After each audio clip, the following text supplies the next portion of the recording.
వీళ్ళు కాకుండా చీరాల నుంచి నక్కల అర్జునరావు రిటైర్డ్ స్పోర్ట్స్ అధికారి, సింగయ్య గౌడు హైకోర్టు న్యాయవాది, పార్వతీపురం నుంచి అనేక మంది సర్పంచులు, మాజీ సర్పంచులు, కౌన్సిలర్లు అందరూ పార్టీలోకి వచ్చారు. వారందరికీ మనస్ఫూర్తిగా మరొకసారి మీ అందరి తరపున స్వాగతం, సుస్వాగతం. ఈరోజు మనకు కరెక్ట్గా 100 రోజుల్లో అసెంబ్లీ ఎన్నికలు అయిపోతాయి. అసెంబ్లీ, పార్లమెంట్ 2 ఎన్నికలు అయిపోతాయి. కానీ ఈరోజు ఒక్క విషయం మనం గుర్తుపెట్టుకోవాల్సిన అవసరం ఉంది. రామచంద్రయ్య గారు ఒక 3-4 పాయింట్లు మాట్లాడారు. చాలా స్పష్టంగా తక్కువ సమయంలో ఆయన చెప్పింది మీరు చూస్తే, ఎందుకు ఈరోజు నేను మీ నాయకత్వాన్ని బలపరుస్తున్నాను, ఏమి అవసరమో చాలా స్పష్టంగా చెప్పారు.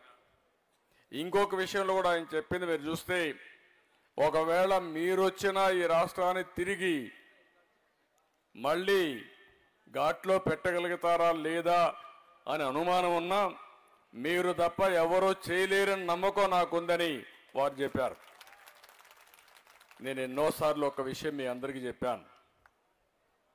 45 ఏళ్లుగా రాజకీయాల్లో ఉన్నాను. 72లో మొదటిసారి ఎమ్మెల్యే అయ్యాను. కానీ ఎంతోమంది ముఖ్యమంత్రులు చూశాను. కానీ ఇంత దారుణమైన ముఖ్యమంత్రిని, ఇంత దారుణమైన పరిపాలన నేను ఎప్పుడూ చూడలేదు. వారు చెప్పినట్టు 12 లక్షల కోట్ల రూపాయలు అప్పు తీసుకొచ్చారు. అంటే ఆషామాషి కాదు. రెండో పక్కన మీరు ఒక్కసారి ఆలోచిస్తే అభివృద్ధి బాగా కుంటుపడిపోయింది.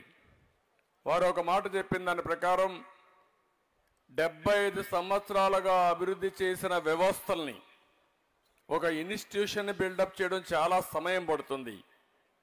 దాన్ని ఇమ్మీడియట్గా విధ్వంసం చేయడం చాలా ఈజీ.